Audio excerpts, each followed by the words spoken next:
प्रिय विद्यार्थियों, हम उत्तर मुगलकालीन शासकों की सीरीज़ का हम अध्ययन कर रहे हैं, जिनमें इससे पूर्व 2 वीडियो अपलोड हो चुके हैं। आज हम इस वीडियो में मोहम्मद शाह रंगीला से आगे के जो उत्तर मुगलकालीन शासक हैं उनके बारे में हम अध्ययन करेंगे।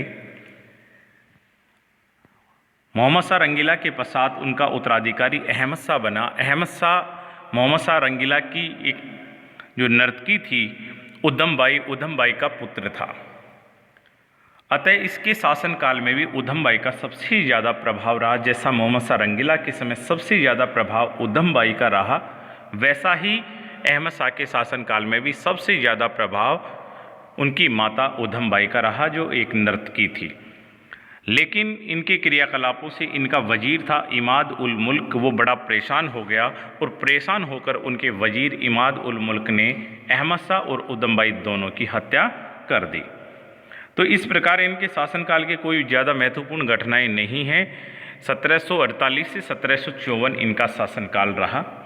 उनके पश्चात आलमगीर द्वितीय उत्तर मुगलकालीन शासक के तौर पर मुगलों की गद्दी को संभालते हैं। इनका शासनकाल 1754 ईस्वी से 1759 ईस्वी के मध्य रहा। इनके समय की महत्वपूर्ण घटना प्लासी का युद्ध है, जो 1757 ईस्वी में क्लाइव और बंगाल की सेनाओं के मध्य हुआ, जिसमें सिराजुद्दौला बंगाल की ओर से नेतृत्व करता है। हालांकि उस युद्ध का आलमगीर द्वितीय से कोई संबंध नहीं था, लेकिन इसके शासनकाल की बंगाल के अंतर्गत ये घटना घटित होती है, जो बंगाल भी कहीं ना कहीं मुगलों की ही एक अभी क्षेत्र था। शाह आलम द्वितीय 1759 से 1806 तक ये मुगलों की गद्दी पर रहता है। इनके शासनकाल की प्रमुख घटनाएं 5 हैं, जो निम्नलिखित हैं। 1761 में पानीपत का तृतीय युद्ध हुआ। इसमें पानी का तृतीय गलत लिखा हुआ है, पानीपत का तृतीय युद्ध हुआ। द्वितीय है 1764 में बक्सर का युद्ध हुआ। तृतीय इलाहाबाद की प्रथम संधि और द्वितीय संधि भी इसके समय होती है, 1765 और 1765 में 2 संधियाँ हुई, इलाहाबाद की प्रथम संधि और इलाहाबाद की द्वितीय संधि। इन संधियों के तहत शाह आलम द्वितीय को अंग्रेजों का पेंशनर बना दिया गया और ये इलाहाबाद में 7 वर्ष तक रहते हैं।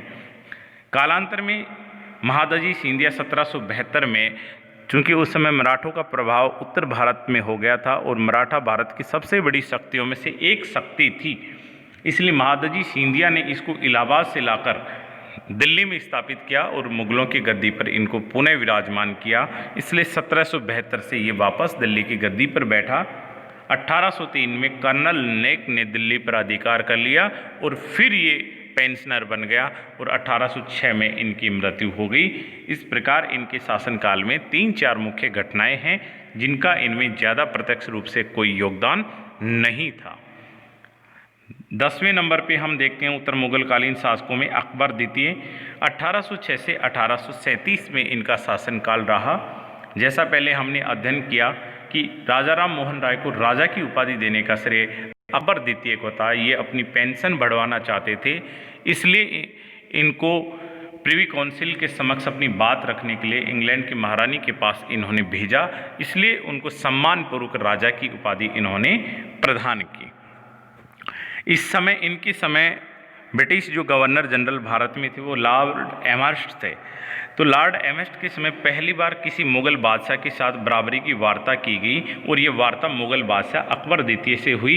इससे पूर्व के जितने भी अंग्रेज़ गवर्नर जनरल थे उन्होंने मुग़ल बादशाह के साथ बराबरी की बातचीत करने से मना कर दिया, लेकिन पहली बार लॉर्ड एमहर्स्ट ने ये कहा कि हम मुग़ल बादशाह के साथ बराबरी के स्तर पर बातचीत करना चाहते हैं और उन्होंने बातचीत की भी। अंतिम उत्तर मुगलकालीन शासक बहादुर शाह जफर द्वितीय 1837 से 1857 के मध्य इनका शासनकाल रहा।